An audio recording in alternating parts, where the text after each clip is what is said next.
Hello, everyone. We'll get started in a few minutes. We're just going to wait for people to hop on the webinar. Thanks for joining us.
Okay, looks like people are checking in, saying good morning.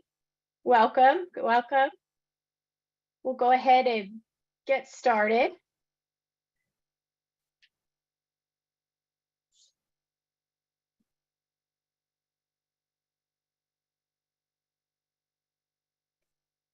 Hello, everyone. Welcome. Thank you for joining us at this overview for the new online MSCS on Coursera from CU Boulder. My name is Crystal Kelly.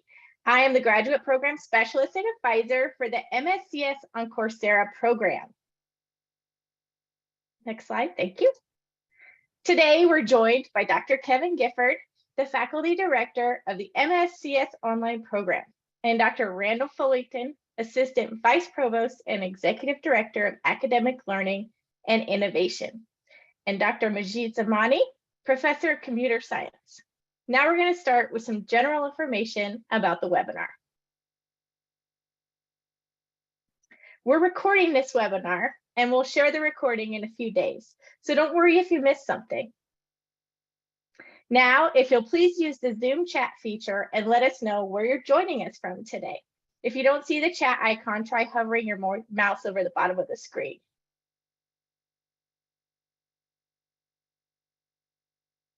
California, oh my goodness, Kuwait, Michigan, India, Denver, Louisville, Austin, Texas, Italy. Wow, Taiwan, Canada. That's awesome. Seattle, Chicago, Atlanta. Wow. Ah, that's all really great. Thank you so much for sharing. All right. So in this webinar, we're going to answer a lot of your common questions during the presentation. So we ask that you please hold your questions until the end. And then after we're done with the questions, you can use the Q&A feature, which is right down next to that chat button you were just using. Please note that we're going to be using upvoting to answer a lot of the common questions. So remember to use that. If you see your question, we'll be upvoting it. So you may see it move to the top. All right. Now we're going to use a poll to let us know how you heard about the MSCS on Coursera degree. And we'll close the poll in about 30 seconds.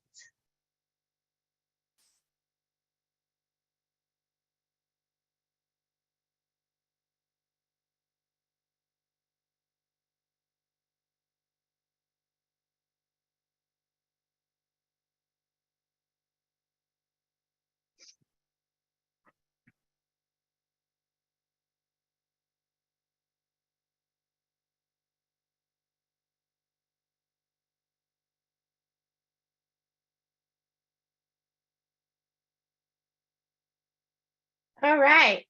Looks like most of y'all found us from the Coursera website. One from a couple from a friend, email, CU Boulder website. That's all really great. That's great. We're so glad you could join us today.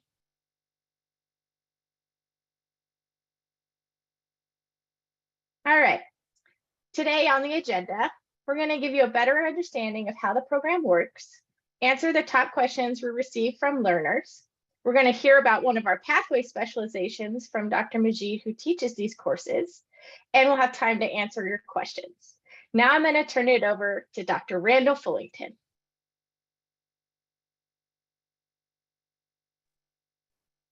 Thank you so much, Crystal. Really appreciate that. It's good to have everyone here today. Welcome to this webinar. We're really excited to share more about this program.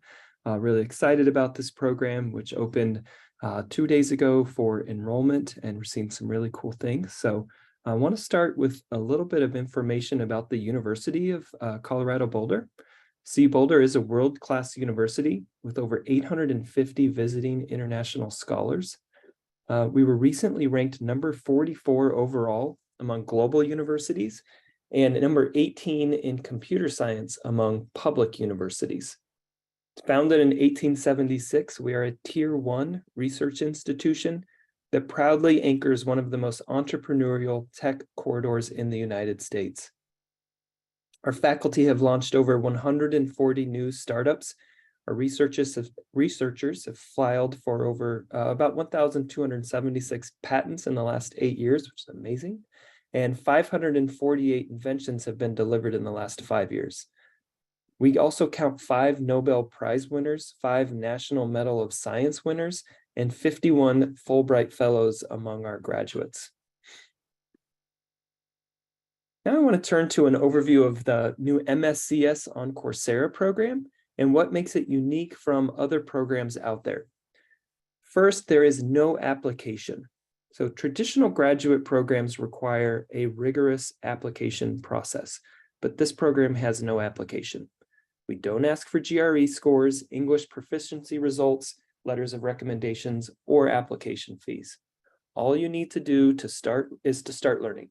Prove you can do the work, and you'll automatically be admitted into the degree program. And since we are interested in your ability and not your history, you can be admitted regardless of your academic background. You don't even need a bachelor's degree as long as you can do the work. Simply earn a B or better in a special series of 3 breadth courses called pathway specializations to show you can do well in these courses.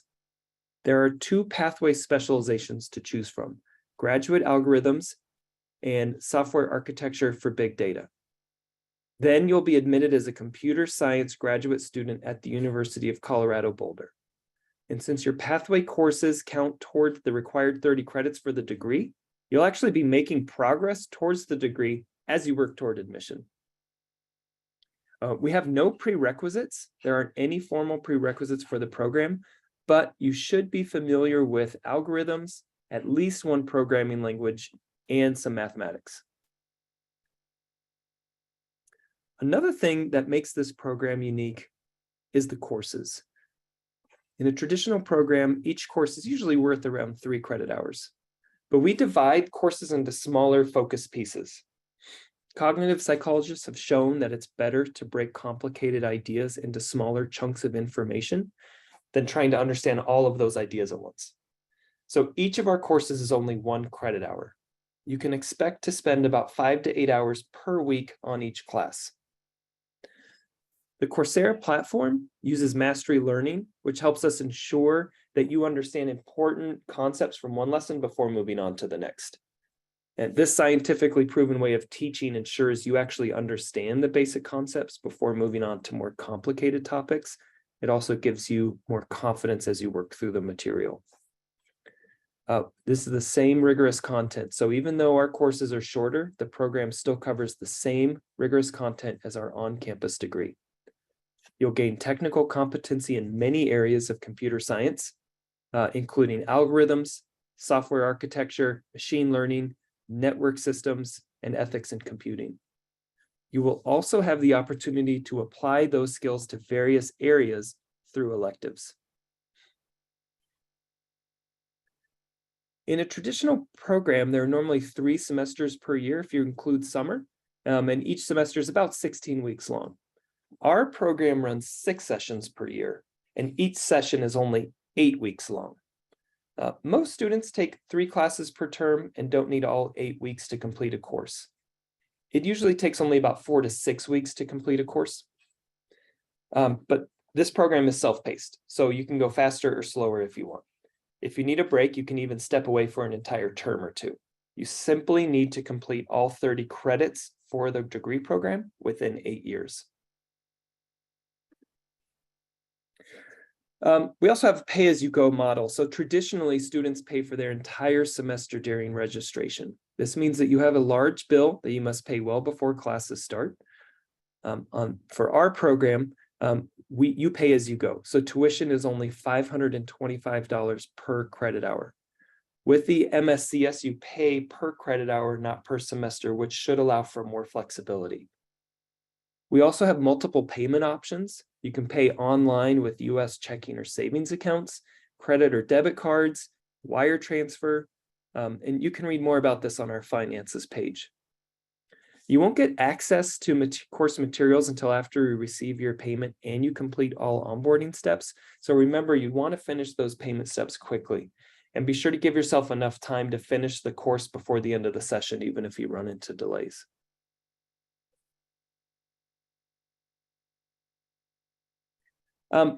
This course this degree program has the same diploma. So students in the MSCS on Coursera earn the same credentials as our on-campus students. There are no designations on the transcript or diploma saying that this is an online program. You earn a fully accredited Master of Science in Computer Science. And you're invited to attend commencement on campus at CU Boulder during your graduation term. It's not required, but you're more than welcome to attend. You also have access to online career services. So students admitted into the degree program receive lifelong access to Handshake from CU Boulder Career Services. Handshake is an online tool where you can network with fellow alumni, where employers post jobs. It even has weekly virtual employer events. You also get resume review services from VMOC. And after you graduate, you'll join the Forever Buffs Alumni Association. Finally, the CU Boulder graduate school policies apply to the MSCS on Coursera students, just like they apply to our on-campus students as well. These policies cover things like course repetition, grade replacement, academic standing, and so on. And you can access those policies either in the student handbook or in the graduate student policy book. So now that I've talked about the program, you're actually probably wondering how this all works. All of our courses are online on the Coursera platform. The program is 100% online. You can start with non-credit classes, or you can jump right into the 4-credit experience, whichever one is best for you, whichever one best fits your situation. The great thing about the non-credit is that assignments you complete in the non-credit experience automatically transfer to your 4-credit experience when you upgrade, so you don't need to redo assignments. The non-credit experience is a great fit for a couple of reasons. Say you're not sure the online format is for you. If you don't know whether you're ready for the course material, maybe you need a slower pace, or maybe you're not interested in university credentials. Starting with the non-credit gives you the most flexible schedule. You can test your ability, practice the skills without worrying about deadlines. It allows you to work independently without support from course facilitators. To enroll, you can do it now. Just sign up for a monthly Coursera subscription. Since so many of you heard about this program on the Coursera platform, I'm guessing you already have that. Then you can watch videos, find readings, complete assignments. Since there are no deadlines in the non-credit experience, you can complete the coursework at your own pace. And when you're done, you can get a non-credit completion certificate from Coursera for each course and specialization that you complete. These certificates do not imply conferral of credit from CU Boulder, and non-credit courses and specializations do not appear on your CU Boulder transcript, but those completion certificates can be used, such as like micro-credentials on LinkedIn. If you'd like to earn credit from the University of Colorado Boulder or work toward the MSCS program admission, then you would need to upgrade to the 4-credit experience during an open enrollment window. The 4-credit experience includes access to all of the content in the non-credit experience, plus additional coursework that you'll need to complete to earn CU credit, weekly office hours with the course facilitator, a dedicated support email where you can get help with questions about your 4-credit courses, a CU student ID, an official CU email address, and additional services like online libraries and career services that I was speaking about earlier. Remember, you do not need to be admitted to the degree to enroll in 4-credit classes. To enroll, you just need to complete our quick enrollment form online and pay CU tuition. CU Boulder tuition payment includes access to coursework on Coursera, so you will not need a monthly Coursera subscription while taking a 4-credit course. But just be aware that Coursera will not give you a refund for their monthly subscription fee if you start in the non-credit version first. So make sure you upgrade according to those timelines to maximize your investment. The first time you enroll in a 4-credit course, you'll need to complete some important steps before you can access your coursework. You'll activate your CU Boulder accounts and link those to your Coursera account. You'll also complete an onboarding course, which normally takes about a few hours. This course does not affect your GPA and is not listed on your transcript. It's really designed to help you understand the details of the program, CU Boulder policies, and how to use the Coursera platform. After you complete all of those onboarding steps, you'll get access to the course content. Remember, progress you make in the non-credit experience before upgrading transfers with you, so you don't have to repeat what you've already done, but you will see new 4-credit content. This is unique to each class, but it usually is a final exam or project. But like I said, there may be additional items as well. The time limit. So the 4-credit experience I mentioned earlier is set up in 8-week sessions, and there are set deadlines for coursework. Complete all of the outstanding items by the posted deadlines for the session you enroll in to get CU credit and earn a letter to grade. You can preview 3 courses now in the non-credit experience and then upgrade when the degree launches in the fall. So our enrollment enrollment window is open now. Courses actually launch on August 24th. So you can enroll in courses, but in the meantime, while you're waiting for those courses to open, the 4-credit versions, you can look at the non-credit experience. This would be something like CSCA 5414. Dynamic Programming Greedy Algorithms. That's also the first course in the Graduate Algorithms pathway. CSCA 5008, Fundamentals of Software Architecture for Big Data, which is also the first course in the Software Architecture for Big Data pathway. And CSCA 5622, Introduction to Machine Learning, Supervised Learning. This is the first course in the Machine Learning Breadth Specialization. So I want to talk about a couple of learner journeys, and this is the typical learner journey that we've seen in our similar degree programs. Most students here are like Muhammad. These students start by completing a full 3-course pathway. Remember, the pathways are made of breadth courses and are part of the required degree curriculum. You'll need to take courses for CU credit to earn admission, and you'll need to earn a B or better in each pathway course. You can choose either Foundations of Data Structures and Algorithms or Software Architecture for Big Data. Once you successfully complete your pathway, you will automatically be admitted to the degree. The courses are designed to be flexible, so you can complete them in any order. That said, we do recommend completing specializations in the order the courses are listed because they're frequently sequential in nature. There are 6 terms per year, and most students take 3 courses per term. This is equivalent to full-time graduate level study. If you follow this typical learner journey like Muhammad, you'll complete all 30 credits in about 2 years. At $525 per credit, you'll have paid a total of $15,750, and you'll earn the same transcript and diploma as our students on campus in Boulder. But like I said earlier, this program is designed to be flexible. Some students may need more time, like Ryan here. Ryan isn't sure whether he's ready for the program just yet, so he starts in the non-credit experience. After he feels confident, he pays tuition and upgrades to the 4-credit version of his course, and the work he has already completed transfers with him. In the following sessions, he starts in the 4-credit experience with any courses he knows that he can finish quickly. but he always starts in the non-credit experience with any courses that he thinks might take him longer than the 8 weeks. And then he upgrades only when he's completed all the non-credit materials. Ryan has a busy schedule, so he takes fewer classes per term. He even takes a break from the program completely for a few terms because his job demands more time during the spring. Take this kind of extended learner journey if you need more flexibility for your busy schedule. Just remember that you need to complete the entire degree within 8 years. On the other hand, and we've seen this too, you may want to complete the degree on an accelerated schedule. Linda here wants to earn her MS in computer science as soon as possible, so she takes 4 or 5 courses each term. At this pace, she could complete the entire degree in as little as a year. If you choose this accelerated journey, make sure you have enough time to meet the demands of your coursework.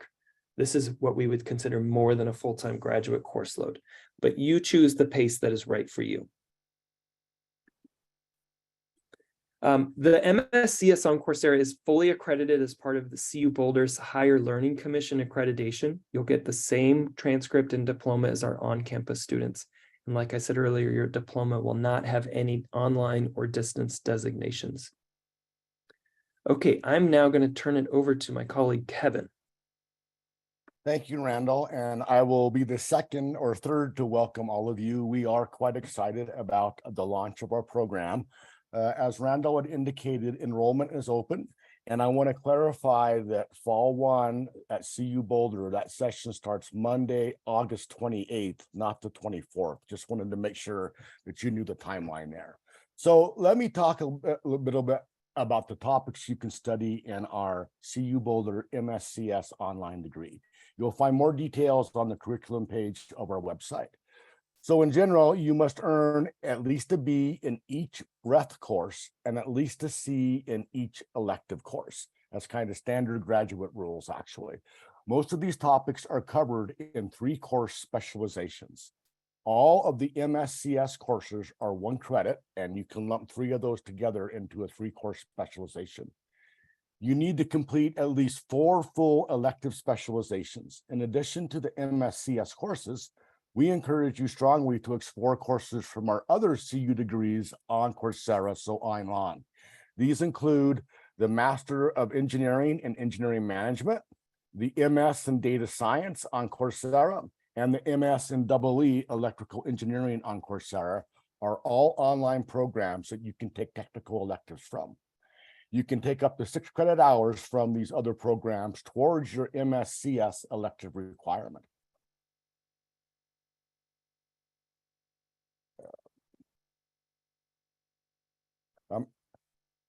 All right. Note that cross-district courses do not count against your 6 credit limit for courses from other CU degrees on Coursera. You can easily identify courses in the computer science department, since these all start with the prefix CSCA. But courses that are cross-listed, where the course number starts with CSCA, are treated the same as a CSCA course.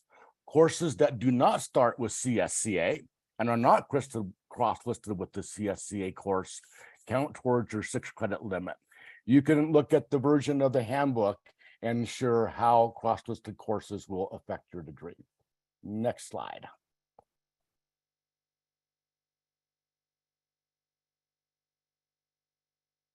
There are not any formal prerequisites for the program, as Randall had elucidated earlier, but you should be familiar with, in general, basic algorithms, at least 1 programming language. We recommend C, C++, or Rust. Python could be in there, but you want some formal programming language experience. And you would like some mathematics, basic mathematics, such as linear algebra, probability and statistics, and potentially discrete mathematics. Remember, you can take the courses in any order, since there aren't individual requirements for each course. But I want to re-emphasize, as the faculty director, what Randall had mentioned. You will have much more success if you take the courses in the prescribed order, because content will build upon each other. Note that you cannot transfer credits from another university or campus to this program, and this actually includes credits from CU Boulder's residential computer science program. The on-campus and online programs are not interchangeable because of the different admission and tuition structures. However, you can apply up to 6 credit hours from CU Boulder's other degrees on Coursera, as we had mentioned previously, to your MSCS elective requirement. And again, that's the Coursera courses in EM and DS data science and the MSEE in electrical engineering. In particular, some data science courses cannot be applied to the CS degree. You'll just want to make sure that if you're taking a CS degree to count towards your DS class to count towards your CS degree, you want to make sure that that course is permissible. Courses from other programs may also have different tuition rates than the MSCS or recommended prerequisite knowledge. So as always, be sure to read the course descriptions carefully. All right, what is the career outlook for computer science? Well, it has great potential career outcomes. Companies, in the CU Boulder area, we've got Lockheed Martin, Ball Aerospace, we've got Apple, we've got Google and Microsoft also here in Boulder. But, nationwide and global wide, there are many, many companies that look for computer science talent. Some popular sectors include IT, information technology, aerospace engineering, finance, manufacturing, consulting, and government laboratories. Computer science graduates out-earn all other MS degree holders in the United States. You guys probably are aware of that. The average annual salary for computer science scientists in the United States is over $130K. Oh, I lost my slide, sorry. And that's more than double the average salary in the United States. This field is expecting much faster than average growth year over year, with an annual growth rate of 25% through 2031. So things certainly look positive from the salary perspective and from the long-term employment perspective.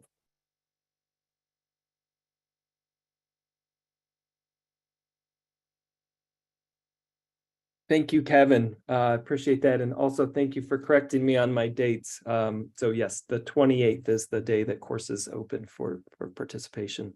Okay, I want to talk a little bit about financing. This program is not currently eligible for US federal financial aid, and we don't have scholarships at this time. However, we have been able to greatly reduce our tuition rate. You might look into getting private loans if that's a good fit for you. But we also recognize that employers really value the skills we teach. We recommend that you start by asking your employer if they are willing to offer tuition reimbursement for this program. And we also recommend being strategic about your request. So I've got a form here on the right, sample tuition reimbursement request. You're going to want to be strategic. So your company will want to know if this is a fully accredited degree from CU Boulder. You can explain that it is. You want to be sure to give details about costs, timeline, and the curriculum. But most importantly, outline how the skills and knowledge you will earn in this program will benefit your company. Will you use advanced algorithms in your daily work? Do you have a particular project in mind that could benefit from machine learning? You want to convince your employer that this tuition money will help them just as much as it helps you. Your employer may want to sign a contract before they agree to tuition reimbursement, so make sure you understand the details. Specifically, make sure you're able to provide any paperwork they need, like receipts or transcripts. Because this program is fully online, there is no need for a student visa. This is one of the more common questions we get. CU Boulder doesn't issue an I-20 form for this program, and MSCS students will not get student visas. This means you'll not be eligible for curricular practical training, otherwise known as CPT, or optional practical training, otherwise known as OPT, as part of this program. Another common question we get is, who can I talk to if I have questions about what I'm learning? If you have questions about the content in your course, we strongly encourage you to use your best resource, which is your fellow students. Get to know them through the discussion forums, brainstorm together when you get stuck. When you help your classmates, you not only strengthen your own knowledge, you also develop your professional network. In the 4-credit experience, you can also join your course facilitator's weekly office hours and ask questions about the material being covered in your 4-credit class. And as a 4-credit student, you'll also get access to a dedicated email support alias. Another common question we get is, can I earn both an MSCS and an MS in data science on Coursera? You cannot earn both a CU Boulder's you can't earn both the master's degree in computer science and in data science on Coursera. Key courses in these programs overlap, and the graduate school has a no double dipping rule that prevents you from counting one course toward 2 credentials of the same level. So what that means is you cannot apply credit from a course toward 2 graduate degrees or toward 2 graduate certificates. However, you can apply course credits from a course toward 1 graduate degree and 1 graduate certificate, as long as you take the graduate certificate first.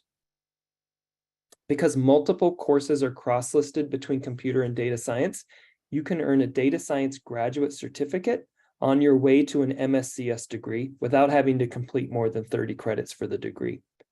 Each certificate has unique requirements. You'll need to take the courses in the correct order and complete extra steps to earn any certificates outside of the comp sci department.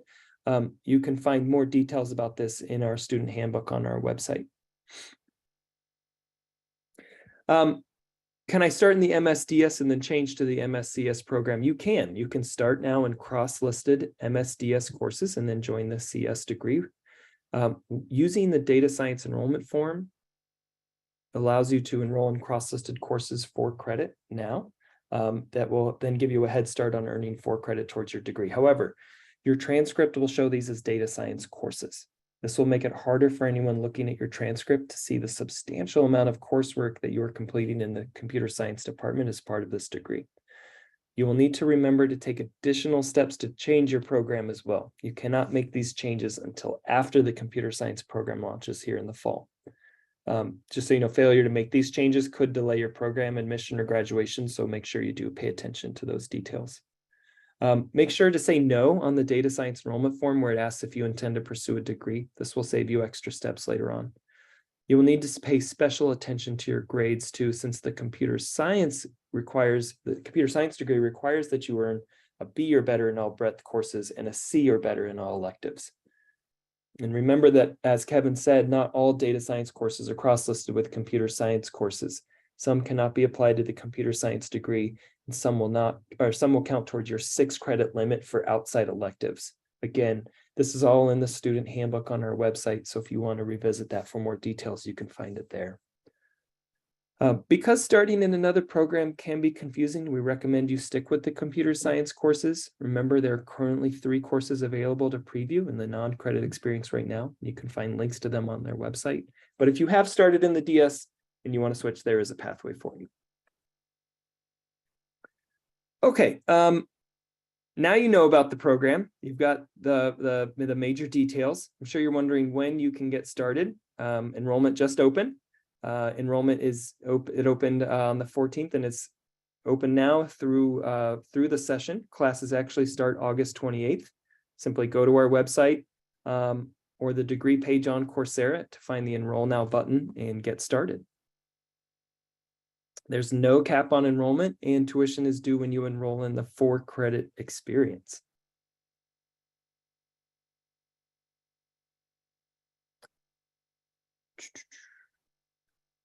Okay, now I'm going to turn it over to Dr. Majid Zamani, who's going to talk about one of our elective specializations, Foundations of Autonomous Systems. Thanks, Randall. I also welcome all of you. And so I'm Majid Zamani. I'm one of the associate professor in the computer science department. And I'm currently working on preparing this course called Foundations of Autonomous Systems. I have been teaching this course in the past 5 years at CU Boulder and also in Technical University of Munich when I was in Germany. So as all of you know, autonomous systems are becoming more and more ubiquitous, and they're actually reshaping industries, and hence understanding their underlying principles and capability will be vital for any CS graduate. So, and this course is actually trying to teach students through the 3 courses, how do we model actually autonomous systems? How do we actually model their requirements? And finally, how do we formally verify and synthesize autonomous systems? I should also emphasize that many of the tools and concepts I am teaching in this course, they're actually now becoming more and more visible in many of the hiring ad in many self-driving car companies, autonomous ship industry, and flying taxi industries. So, and this is very vital. And given that this industry is growing very fast, knowing the concepts and principle which I cover in this class will be vital for those of you who are interested to work in this domain, namely autonomous systems. And I would be happy to answer any question during the Q&A session. Yeah, thank you.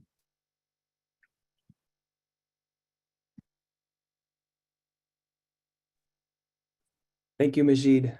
Remember, these courses are still in development, but we're excited to have these online soon. Really excited about this program. So we're going to do one more poll before starting our Q&A. I'm going to ask the Zoom host to run that poll. Please let us know if you intend to pursue the MSCS on Coursera.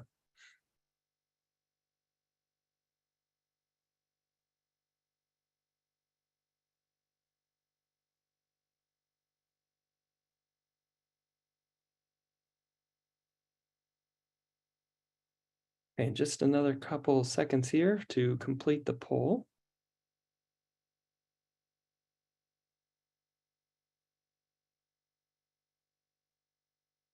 Okay, let's see the results. This is really exciting. Overwhelming majority looks like wanting to pursue the master's degree, and we're really excited to have you join this program.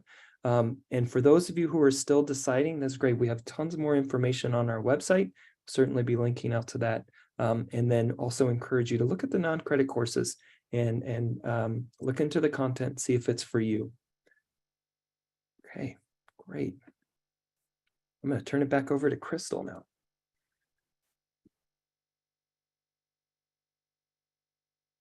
Thank you, Randall. Now we're ready for the Q&A. So you will all see questions that we're receiving on the chat screen. If you see that someone has already asked your question, instead of asking it again, please click the thumbs up emoji under that question so we can prioritize those.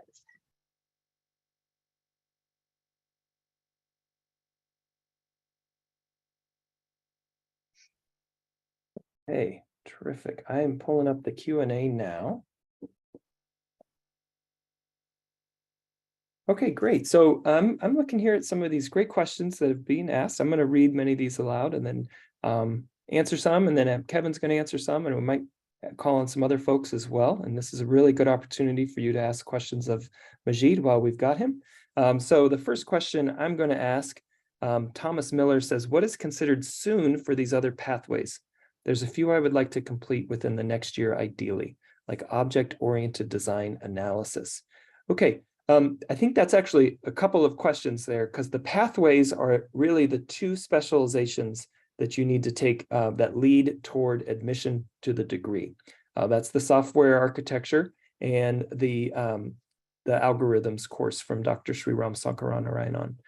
The architecture courses, I believe, are all live, or will. I'm actually going to turn this over to somebody else. I thought I had it at my fingertips. I think that they're all live now. Is that correct, Bobby? You're shaking your head or nodding your head.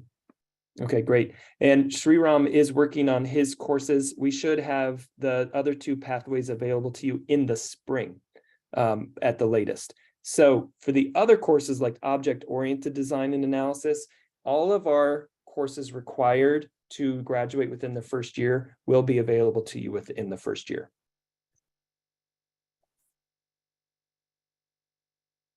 Okay. Sergey asks, 2 courses from graduate algorithms pathway are still, oh, I think that's the same question. Great. I should have read the whole thing first. Then John Rice, I'm going to move over to John. He's interested in doing both the data science grad certificate and the MSCS program.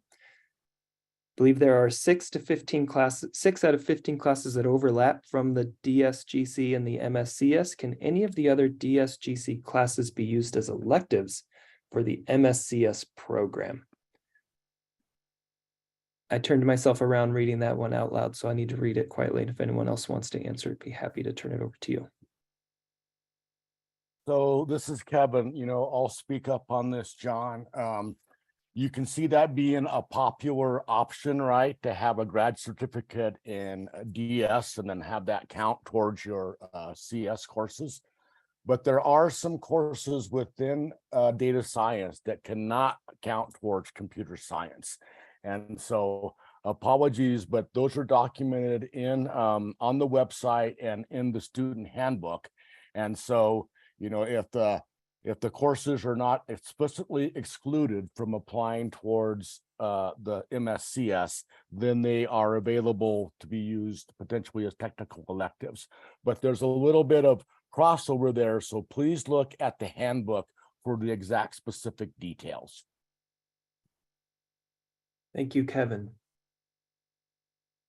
Okay, great. Craig asks, are there any CS graduate certificates planned?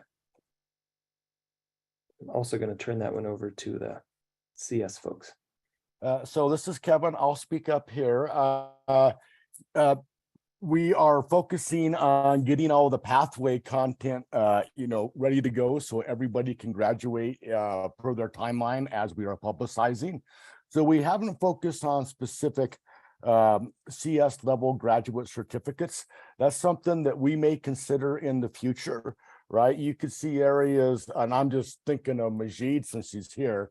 You could see robotics, you know, not only being a pathway, but potentially a certificate program as well.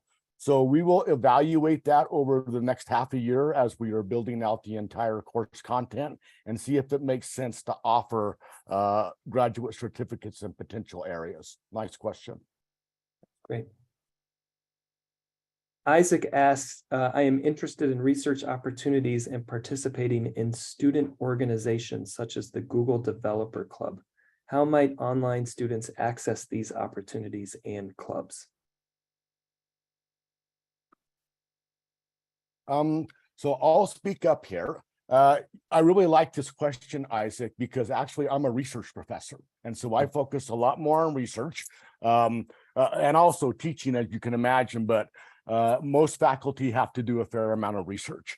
So, you know, the thing I think that you could look into as a suggestion. So first of all, you are an enrolled CU Boulder student, right? You're just online. So to develop, you know, research type of skills, I think you would want to look for professors that are teaching in the topical area you're interested in getting research experience, and then reach out to them. You know, you could look to see, do they have some research activities that you could contribute to? And it could either be unfunded research, but you get to put that on your resume, or the professor may have some funded research activities that you potentially could participate in. But this certainly is teaching focused with the MSCS overall as a program on Coursera. But my advice there is, if you want to go after research opportunities, find professors that are looking at your topic and send them an email. And Jennifer, if you know, Jennifer Bond, if you want to add anything to that I may have stumbled over, I'd be happy to have any clarification from you, Jenny.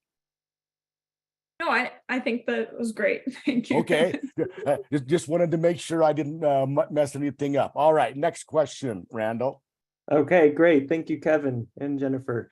Okay, I'm going to go to Christopher's question. Does CU Boulder partner with employers to help students find jobs? Basically, are there any companies that look at CU Boulder to recruit? I think I'm going to turn this one over to Bobby to answer.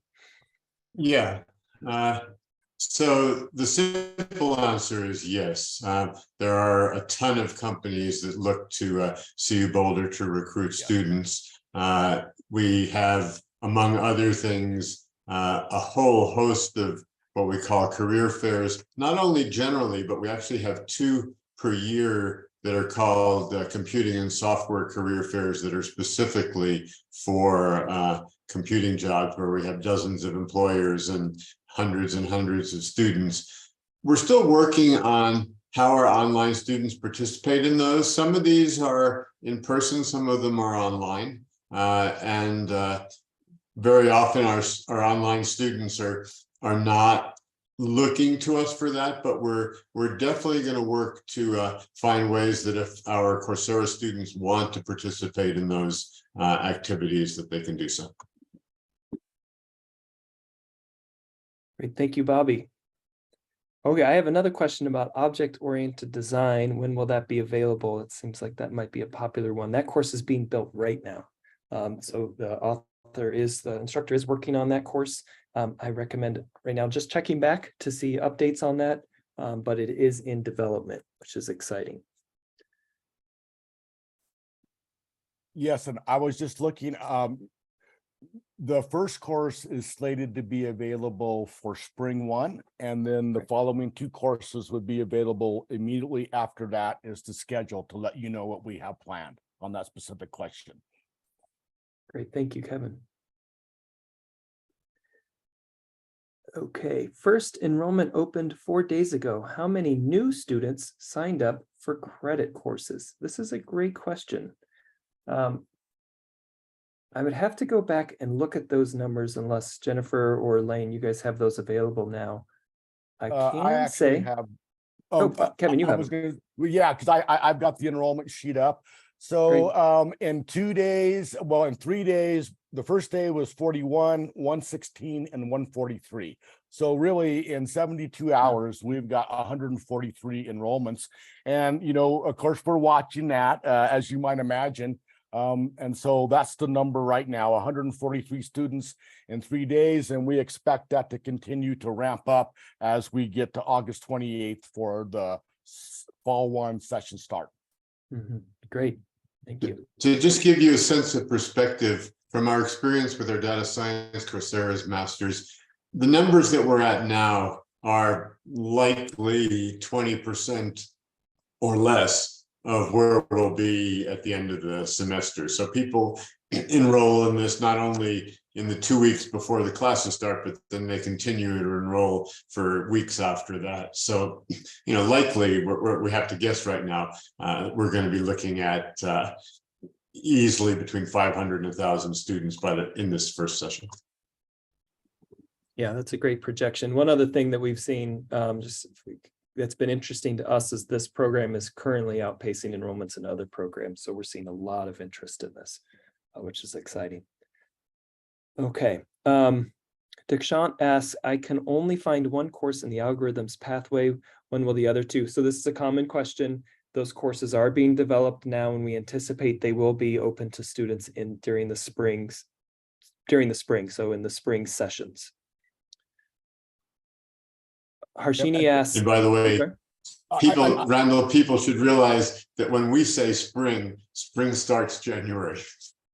Oh, right. Thank you, Ms. Global. Yes. And I just wanted to follow up on this. Of course, Sriram's algorithms classes are extremely popular. I always chide him and tell him he's a rock star in this world.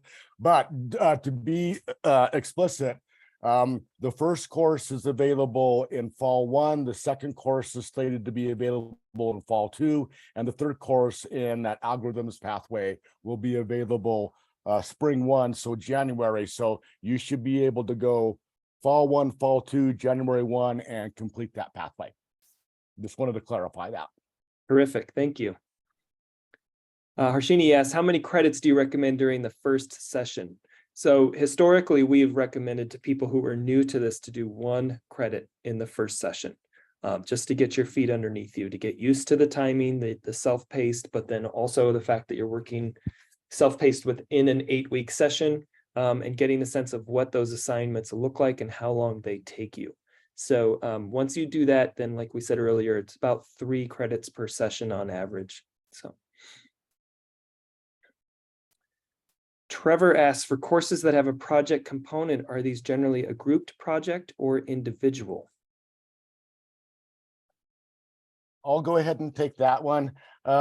You know, actually, this is not a rocket science observation. They typically are in groups, right? Because typically you've got very big courses. So if you got 100 to 500 students in a course, which Sriram's algorithms courses are that widely attended, then it's really hard to have 100 separate projects. So projects like that are most often group-based.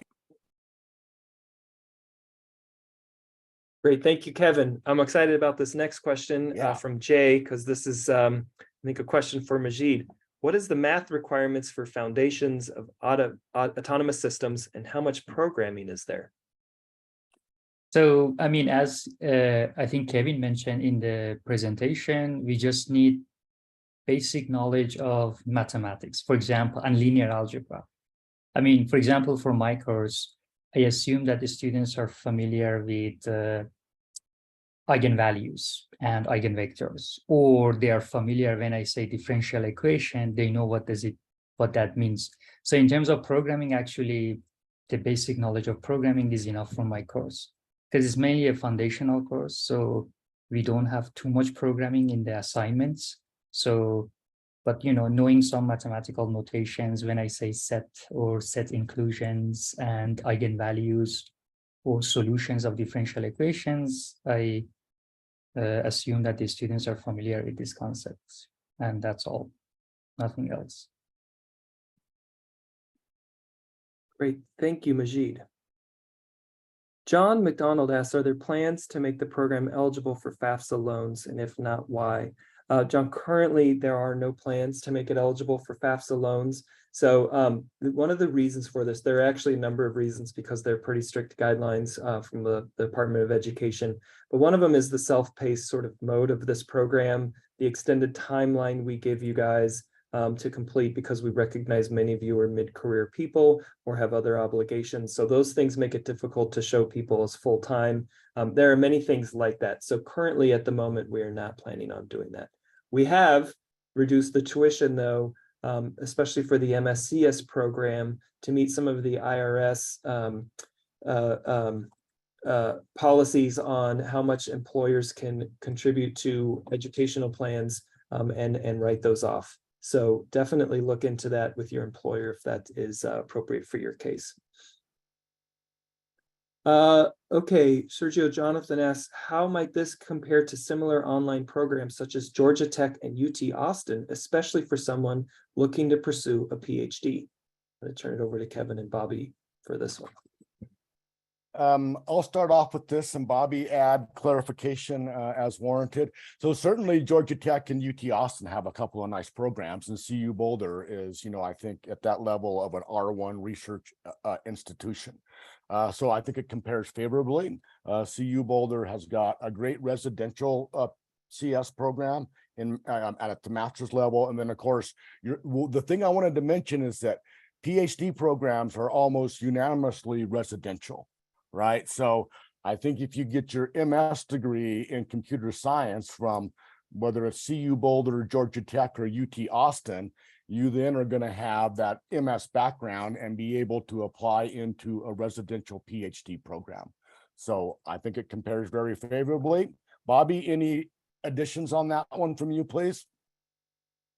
Kevin, I think that was very helpful. We're not only well aware of those programs, but we know the people who've led them well. I think at the curricular side, you'll find different specialties in every program, so that's part of it. But I think the biggest distinction is that this program does not have an admissions process other than taking the pathway courses. And that's something that I think a lot of students find really attractive. The other programs you're talking about do have a more traditional admissions process. Terrific, thank you. It's 9:54, so we just have another minute or so. So I'm going to ask, hopefully try to get to two more questions here. Hong asks, how many non-credit courses can I upgrade to for credit courses once I decide to enroll and pay? Do I need to redo all my non-credit courses I've done in Coursera after I upgrade? And if not, what extra assignments do I need to do after upgrading? Okay, I can take that one quickly. You can upgrade as many non-credit courses as you want to into for credit. You can always start in the non-credit. There is no limitation on that. You do not need to redo any work you've done in the non-credit because those items are linked in the courses, so your progress will migrate with you. What other extra assignments do I need to do? That really depends on each course and the instructor. The instructors build the courses according to their own curriculum. Most frequently, we see that as an additional final exam or final project that students work on. I think we've answered the Python question. Other programming languages, we had talked about C and C++ and Rust. Certainly have more information for you on that. I want to get to this question here. Why is network systems a mandatory breadth course? Evan, you want me to jump in on that one? I didn't know if there was something following. Nope, that's just a good, yeah. straightforward question. Well, right, we live, it's the digital age and it's the network world, right? And so, when I think of, computer science, I think of data structures and algorithms, I think of cloud architectures, certainly network systems and understanding network protocols, including wireless communications, I think is fundamental for at the MSCS level. So that's the reason that's a required breadth course.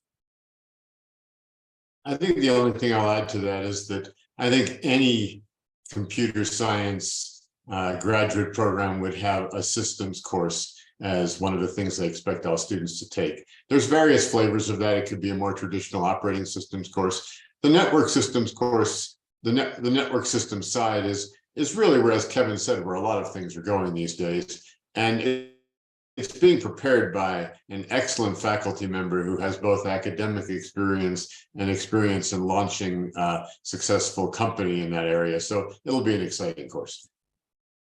That's great. Crystal's gonna not let me host this again in the future because I want to ask one more question. I know we're running out of time. We have Bobby here with us. So I would really like to ask him, why take ethics in a computer science program? Oh, I don't think you should. No, I'm just kidding, because that's my course.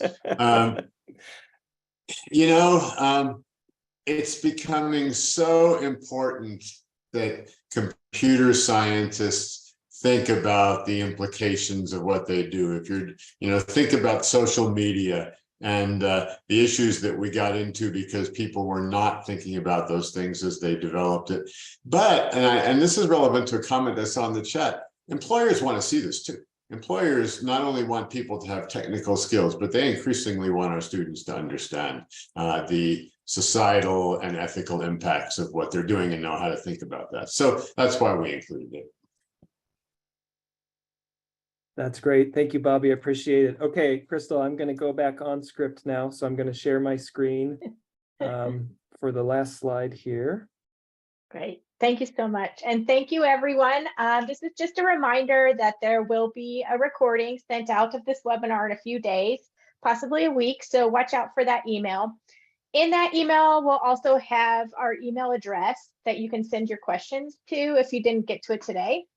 And before we go, we're going to do one last poll so that you can share with us what you are going to do after this webinar.